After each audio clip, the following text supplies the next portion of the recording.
Reports from beyond the stars. Taking all bets. Taking all bets. Vernon Boy is going to be distracted by all the things he's just been reading and go off on a tangent about alien literature. Gary announces to everyone's amusement as they walk into the office. Apparently, the political finagling meant the video's messages were currently being controlled. But Vernon had indicated that anyone even remotely related to him could see it, which meant that his older brother could have plenty of fun with the audience of an entire family reunion's worth of the Shays, as they used this as an excuse to have an out-offs get-together. After this, they were heading to a gigantic Chinese buffet just 20 minutes away to make the chefs earn those paychecks. The talk of aliens and space magic and strange ships, and what kind of silly thing that Vernon has gotten stuck into this time is the common subject with a few more downtoe. Earth people wondering if the message was about some injury or if he had been killed in the line of duty. The terms criminal conspiracy, violent raiders, pirates, and slavers had come up a great deal in the disseminated information. Everyone looked for a seat, and with the whole Shi clan in attendance, there just wasn't enough for everyone, prompting a lot of the younger men to sit on the floor or lean against the walls. "I'm going to keep the door open so you people don't suffocate." "Good Lord," the receptionist says with a grin, and is answered by several saying, "Thank you," and a bit of laughter. The lights dim and things start playing on the projector to not only show Vernon smiling beautifully, but with clear hickeys along his neck and a clock in the background stating he started recording this at about 3:30. Woo! Gary cheers out, throwing up an arm, and there's a lot of quickly shushed laughter. "Hey, how? There's no easy way or point to dancing around the topic. I've met someone and I refuse to live another day without her. So I can't go back to Earth, plain and simple," Vernon says before letting out a lung full of air. The awkward man had clearly been building himself up to that for a while. There's a silence, and Gary cannot leave it unfilled. "Well, at least he won't die a virgin, Gary," his mother snaps. "What the hell?" His youngest brother protests through his helpless laughter. The tension in the room has snapped like a dry twig, and Gary pumps his fist in satisfaction. As to whom, well, Vernon then looks to the side, and there's the sound of movement. A blur of red, green, and white silk outright tackles him, and he spins with it before it resolves into him deeply, kissing an incredibly beautiful woman dressed in an expensive and elaborate dark red and green dress right out of the Victorian era with gigantic gemstones for jewelry, and her arms concealed by nearly shoulder-length white opera gloves. Her tan skin complements the tumbling locks of cherry red hair, and topping all of this is a crown and a pair of polished white horns. Then the image flickers ever so slightly, and the clock is now reading 4:15 as the kiss breaks apart. No one in the room comments on the missing 45 minutes, but nobody misses it either. "I missed you," the alien woman says in Galactic Trade, but it's captioned. "It was 5 minutes, Vernon answers her with an adoring smile. "Still too long," she answers, kissing him on the lips, which he gleefully returns. She then glances to the side to expose her glowing golden eyes. "This is the letter to your family, is it?" "Oh yes. I want to introduce you to them and perhaps someday have you meet them in person." A bit of a challenge to get them all through cruel space, but challenges exist to be overcome, Vernon says, and she nuzzles into him. When the moon hits your eye like a big Gary's delving into song is cut off by a hand over his mouth that he peels off to reveal a huge smile. What? They're just luxuriating. It's cute, but it's not going anywhere. There's another flicker in the screen and time has advanced 15 minutes, and this time the room chuckles. When did the dork get so sappy? Someone asks as Vernon hugs his alien bride all the tighter and she turns around to beam at the camera in happiness. "Everyone meet Princess Miran Noir, my wife. We're heading to her home world of Serbo soon. I'm going to be taking part of the Broken Shell tournament and see if I can earn a royal title to match my love," he gushes. And there are sighs from some of the younger girls in the audience. "I haven't had the pleasure of meeting any of you yet," Miran Noir says in Galactic Trade, and it's captioned at the bottom of the screen. "But if my Vernon is any example, then yours is a family that will be a joy to be a part of." Meeting her, falling in love with her. It was like the universe finally had taste and color, and that was after the incredible revelations akin to a religious awakening. Magic is real, understandable, and due to language drift, currently known as axiom. Vernon explains in English before holding out his right hand, and light emerges in it. A huge windstorm seems to kick up as both of them have their clothes and hair ruffle before it abruptly cuts out. And in the palm of his hand is a tiny ball, a globe of the earth in gleaming gold. He lets his hand drop and the ball simply floats in the air and slowly turns. After a couple of rotations, Mironoir plucks it from the air and gives Vernon a kiss on the cheek. "I'll find a place to put it." Then she leaves the room and he watches her go with a fond smile. Then after a moment, he turns back to the camera. "I once read in a comic book that a true miracle is as rare as turning air into gold. I've memorized the atomic structure of gold and can alter anything into it. Or if I use pure axiom to do the job, manifest it from seemingly nothing else. Yes, that's what you can find off of Earth. Miracles. Wondrous, incredible miracles. Please work as hard as you can to join me out here. There is so much for everyone. So much wealth. So much opportunity and wonder. Of course there is danger, but it's so very worth it. There are moments when I wonder if I'm going to wake up and find this is all just a flight of fancy, a wonderful dream. If it is, then I never want to wake up. If it is, and I do awaken, then I will hold it dear for the rest of my life and do everything I can to make it true. Because something like this kind of happiness, of wholeness, it was worth everything. If I had to go through training to be on the Dauntless twice over again to make it here, then I would do so without question or a second thought. It was worth it. So very, very worth it. What are you telling them, darling?" Mironoir asks, walking back into frame to give him a light kiss. "Just how everything was worth it to make it to your arms, and how I did do it all again without hesitation." Vernon says, "Oh, Vernon." She gushes at him and hugs him closely. He holds her gently before she lifts up on her tiptoes to kiss him. There's a flicker and the clock says they spent a half hour gushing over each other to the snickers of the appreciative audience. "I've wanted to say something to all of you," Mironoir says with a smile. "There will no doubt be terrible stories about terrible things happening, but do ignore them. So much awaits you humans. And if my Vernon is any example of your kind, then you will thrive beyond the reach of the null. That, and if there are more of you around, it's less likely I'll be called greedy for keeping my Vernon all to myself. There's nothing wrong with one man and one wife, my love," Vernon assures her. "I want to believe that, but there's just not enough. I have paradise, and so many others don't get so much as a taste," Mironoir says, and Vernon hugs her close. "Forget the rest of the galaxy. It's what you want that I'm concerned with," Vernon whispers, and Gary starts outright applauding. "Shut up." "But that was smooth." Gary protests with a huge smile as he gestures to the image. "Dat," Lisa calls him out, and he puts up his hands in surrender. Apparently, no one wants humor in their romance. So strange considering how many romantic comedies his girls have dragged him to.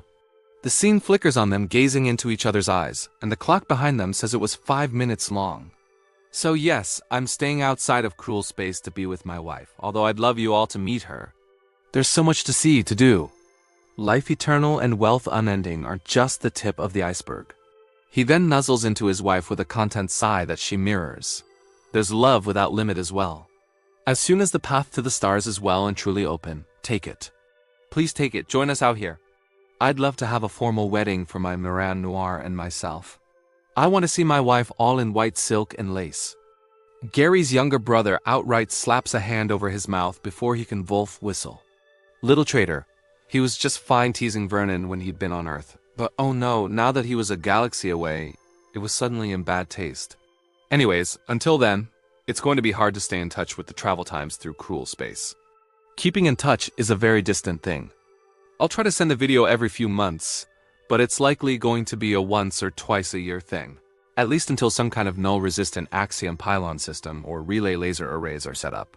Of course, that kind of infrastructure is a logistical nightmare, and that's just maintaining it, let alone constructing and transporting such a network. Until then, we've got the at best twice yearly mail lances. And isn't that an interesting mental image? A lance made of mail? But would that be mail as in? You're rambling, my love, Mironoir says, putting a finger to his lips. He then takes her hand and kisses the back of it. My apologies. Thank you for leading me back after my mind wandered. Vernon gushes at her and she pulls in for a kiss. He then looks to the camera. My next message will also have a recording of the tournament, so you'll have something more entertaining than me to keep your attention. I love you all and can't wait to introduce my Mironoir in person. Then the recording cuts off with Mironoir waving at them all, and the lights brighten up. Dad, did you have to keep talking? Yes, I did, Lisa. I miss him, so I very much had to, Gary says. Now come on. Time to hit that restaurant. The entire family starts moving almost as one as they start to speculate at how long until Vernon gets this mirror noir pregnant. How weird it is for an alien to only have horns as a difference. Or how on, or rather off Earth, Vernon had managed to woo a princess. You know, it's kind of funny for all the stories of strippers or harems, Vern went and found a girl that was dressed from the neck down and latched on like a limpet to her and her alone. Shows just how much bullshit's being thrown around in the news. I heard about alien abductions being next. Someone says, Uncle Steve, you were telling me about alien abductions before the beacon showed up, let alone before the Dauntless was sent out. Gary replies, it's funny stuff, not to mention how quickly you believed it as a kid. Messing with a 10-year-old's head is not okay, wise guy. Gary protests, and Steve just laughs. Everyone quickly finds their ways to their cars and then to the restaurant. A 20-minute drive needs 45 minutes for everyone to be in the restaurant in question. There's some idle chatter as everyone gets settled and gets their first plate of food. Gary makes a point of making sure both Lisa and Eli have some greens on their plate along with everything else. So the question is, what the heck is a broken shell tournament? Is he going to be karate chopping shells? Is he going to try and karate chop someone with a shell? Is he going to be fighting on top of a shell? What do you guys think? He asks, and the conversations go all over the place. Reports from beyond the stars. Miss Eastman, is there anyone else with you? The receptionist asks, and Janet shakes her head.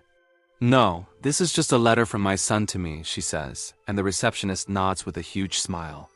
You know something? Part of my job is to vet these videos and draw up the important NDAs in case something important is let out in these videos. And I don't know if it's deliberate or not, but Commander Daniel Eastman is either a very funny man or in about a mile over his head. Excuse me, that could be bad. Just get in there and try not to laugh too hard. Oh dear, she says as she rushes into the room. She was well put together for her age. A lifetime as a waitress certainly helped. But the last few months were really easy as she learned that her little boy had set up his payments to come to her automatically. Not all of it, but more than 3 times her regular paycheck. She was going to work just to hang out with her friends. Now the money was just a perk. She finds the seat that looks like it's the least, broken in and sinks into it with a sigh of contentment. Life had never been easy, and now her boy was so far away. She was worried, very worried. Hey Mom. Things are going, her Daniel resplendent and aloud. Hawaiian shirt with flamingos all over it, and a mustache that makes him look like he's trying to replace the main character of Magnum P.I. Well, they're going. There is a banging sound, and he immediately looks to his right in shock before a blur of yellow and black swarms him and the video crashes. The video resumes, and he's once again in front of the camera. This time looking frazzled with numerous hickeys and lipstick smears around his neck and face. He's also inexplicably wearing a pair of welding goggles on his forehead. Right. Anyways, there's a lot to unpack. I've been stationed on a space station that's signed up with the Earth Foreign Legion. It's got a stable populations in the millions, numerous distinct cultures, and I've been all but locked down into Deck 4 of 8. The Hivers, most of the people on this deck are really short, but productive, including the girls I've married, been married to, jumped on by. I'm not sure how to properly say it. It was the biggest booty call to ever happen. And now they're all in love with me and lust as well. So things are just there as a sudden rush of black and yellow bodies as hundreds of forms tackle him from above with a distinct buzzing noise. Until what looks like to be a plastic surgery addicted, crossed with a bumblebee and wearing only the latest in punk cheek lands on the top and gazes at the camera before taking aim with a gun that's glowing yellow. Then the entire pile bursts upwards as Daniel takes control of the situation with a roar. Even more of the punk bee women start flying in and Daniel grabs something from inside. His shirt and there as a huge bang alongside a flash of blindingly bright light. Then the light fades to reveal Daniel has the goggles down to protect his eyes. You girls should know by now that I'm not someone to take lightly, Daniel says in galactic trade as he smirks down at them. A noob woman zips up. Her right arm is a clunky-looking machine with a gun clearly incorporated in and a bright pink mohawk for hair. They regard each other for a moment and then the video skips again. So we've reached a compromise, Herd, Daniel says, sitting down in front of the camera with the insane punk bee in his lap and smirking. I get to make this message in peace and I have to shave off the mustache. Oh my god, Janet says to herself. Also, I have to let the Hive Queen here say a thing or two. Basically, what happened is that I got turned around on the space station. So, When I was trying to seduce some high-end rich girls with how thirsty the galaxy is, I messed up and walked into the middle of berserker territory. I got jumped and they kept calling in gang members. And after a few days of that, and well, once they consider you on their team, then you only have to worry about them being too nice to you. That and random acts of forceful affection, as you saw earlier. Random acts of forceful affection. He's being ravaged, Janet protests, standing up in a fury. I know it looks bad. It is bad. But well, I could have escaped the whole time. There's no way I can explain this without it sounding really, really bad. But take heart. I'm not a victim. I am as much in control the fact that I can flashbang these girls and they find it more entertaining, and when I put my foot down, they respect it. I doubt that, right? So, I've been married by alien standards to 200 bee women that have banded together in a criminal organization on a pirate station. Yes, Octon Spin is a pirate station. He's fallen in among criminals. So, yay, criminals. But that's more of I don't really know how they're criminals beyond location and location. Octor and Spin is a pirate station, and the definition of the rough side of town or even the hood. But they run a hydroponics farm. They grow fruits and vegetables, but they act like the biggest gangbangers and thugs. They spend their days pollinating flowers and watering plants when they're not stalking Deck 4 and looking to break kneecaps. It's insane. Gardener gangsters, Janet says in an utterly confused tone. So yay, 200 girls that cannot get enough of me at all. Not sure how to take that. Daniel says, I've been making my way on this station, beating down those that won't work with me and rewarding those that will. Keeping order in this place is insane. I need advice. I think I'm doing the right thing. I'm not only keeping order, but I'm ensuring that this place stays together and becomes a better place to bring people to. And a place that might help the EFL. I wish I could say it's not dangerous here, but I don't go into public without a weapon, if not several. I've had to kill people in order to keep things sane and sober. Daniel's cut off when the bee woman in his lap rolls her eyes visibly and clamps a hand around his mouth. Hey, this is being sent out to my man's mama, right? Well, listen here, lady. Don't let his moping and doping and whining and bitching get you down.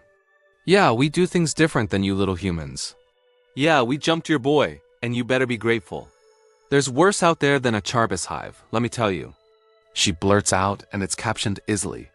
Janet merely glares at the screen and crosses her arms. And don't go all huffy either.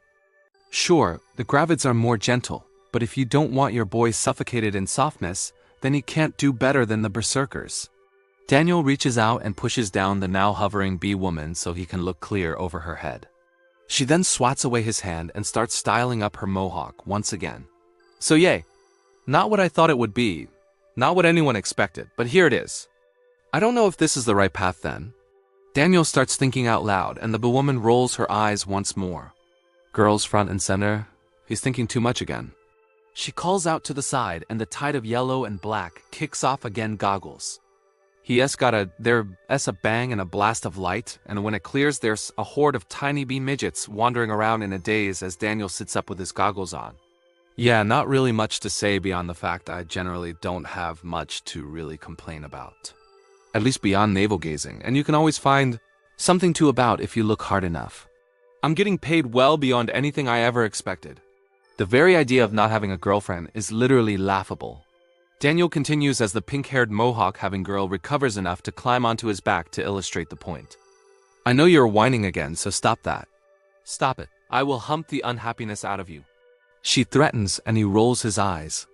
Sure, things aren't what you wanted, but damn it, I will make it work. Right. Well, I'm serving as one of the main command crew on the station, so if worst comes to worst, I can have and am being actively encouraged to throw belligerent _ out the nearest airlock, Daniel says before chuckling. That has been done so much that there are parts of the station that actually have enough atmosphere to breathe on. The view from it. To walk out into outer space and need only a basic rebreather is amazing. Of course, being hit by micrometeors is annoying as hell and hurts like a well.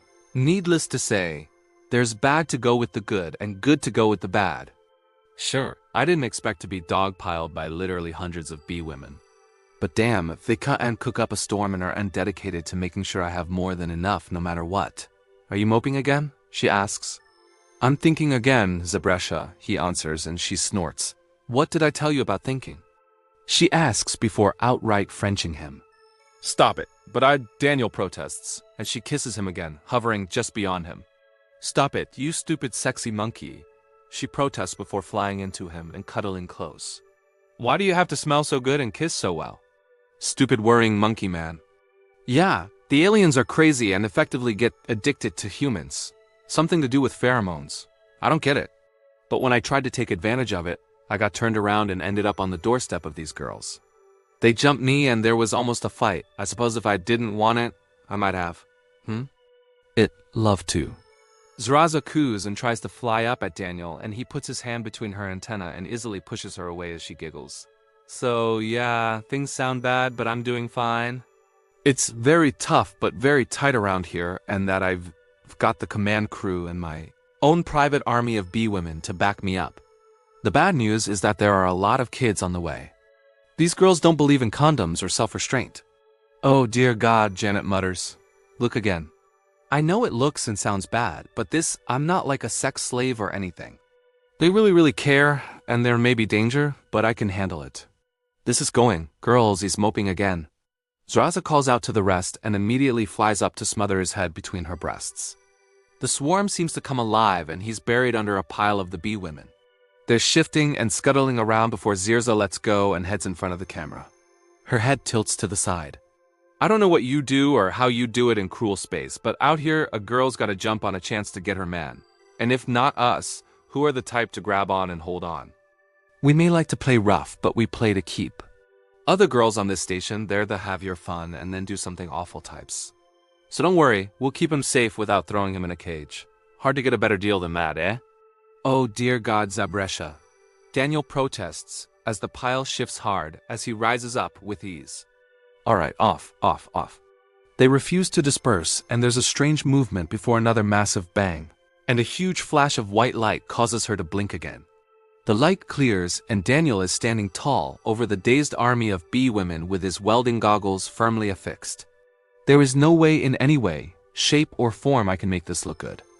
There is no way, shape or form I can convince anyone that I won't look like I'm some kind of violence victim. But I'm in control here. If I wanted to be gone, I would be gone. I've decided to go with this because I want to. Sure, the initial surprise was a hell of a thing, but I chose to keep going. I could have escaped at any time, and I could escape now.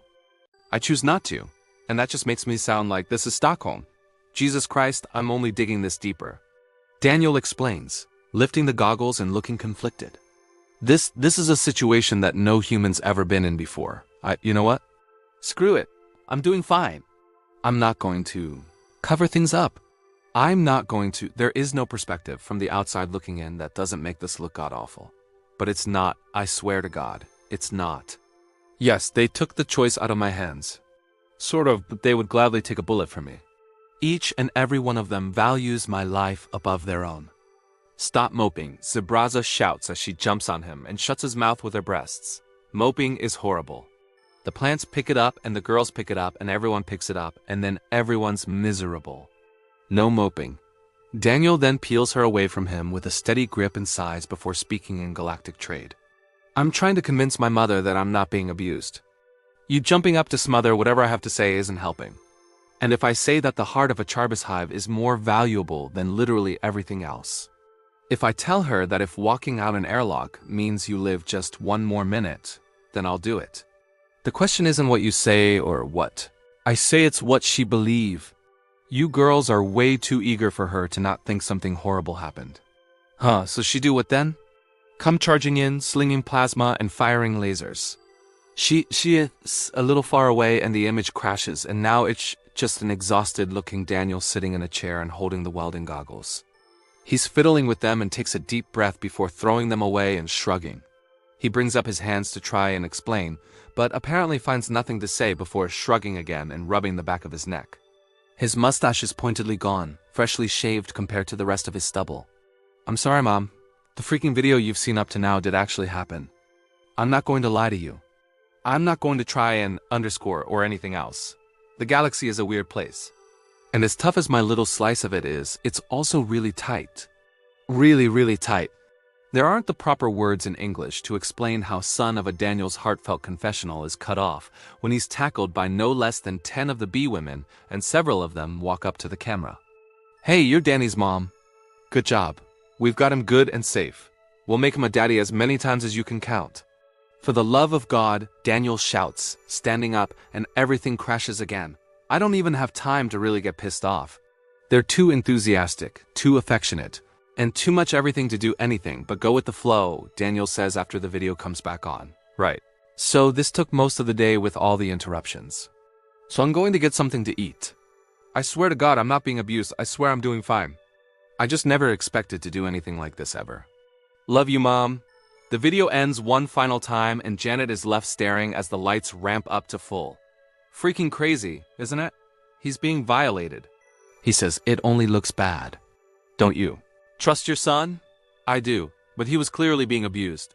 He was being dogpiled and full-on flashbanged them time after time. Even when they piled on him, he overpowered them with ease. I'd say he's doing fine, but do you trust your son? Yes. He's a responsible, sensible young man who wouldn't lie to me about something like this. Trust him. He's doing fine, the receptionist says, and Janet heaves a sigh.